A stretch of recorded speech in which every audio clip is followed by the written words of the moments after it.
Hi, my name is Paul Finch, and I'm the president of the BC General Employees Union, and I'm also the chair of your Public Service Bargaining Committee. And I'm just providing a quick update. As you can see behind me, we're just wrapping up a day of bargaining, and we're back at the table with the employer. And that includes an exchange this week, and we anticipate next week of monetary proposals.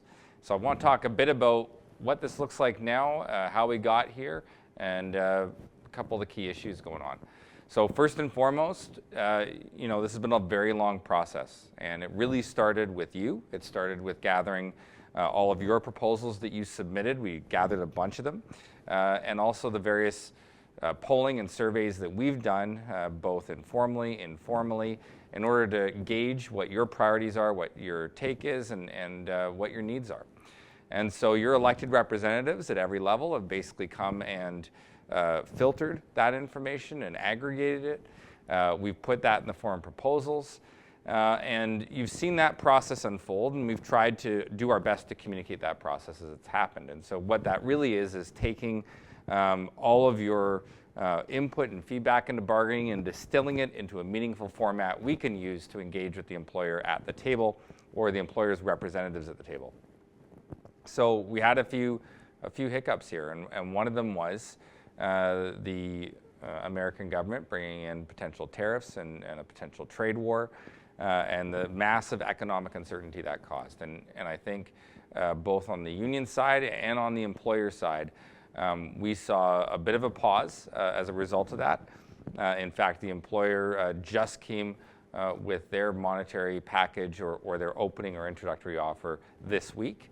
And so I'm going to talk a bit about how that works and how we do that. So when in bargaining, we start off with introductory offers. That's obviously almost never where things land. And so we actually go back and forth quite a bit. There's a few different areas where we go back and forth. One of them is on the general wage increase. The other is in some of the priorities that you've identified for benefits. The employer is going to have different priorities and is going to have different ideas of what amounts are appropriate, and different levels are appropriate. And they're also going to have, in the case of the public service here, they're going to have approval from Treasury Board as to the amount of money that they believe they can spend. And so when we're going to come to you with what the variables in those proposals are, what the difference between the employer and the union proposal is at two critical points. The first is when if we need to go and ask for a strike vote to potentially take job action. And the second is if we're looking to ratify or have your vote on whether or not to adopt this collective agreement. So at those 2 points, we are going to take a snapshot in time at where those proposals are, either contradictory proposals or a tentative agreement. And that's when you'll be made aware of where we're at in terms of the difference between those monetary proposals. So if we're unable to agree on a tentative agreement here at the table, if we're too far apart on total compensation, which includes wages and benefits, then what we will do is we'll tell you how far we're apart. We'll provide you with that information so that you can make an informed decision about whether or not to give us a mandate potentially to use job action or to coordinate job action in your interests to get a better deal in this round of bargaining.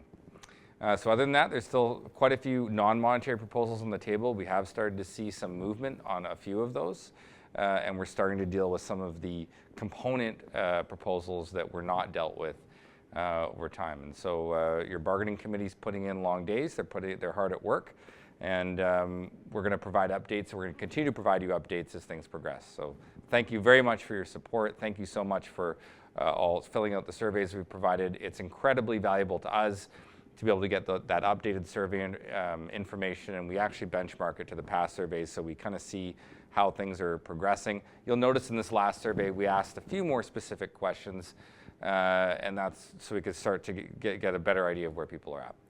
Anyway, thank you very much, and we'll keep you updated.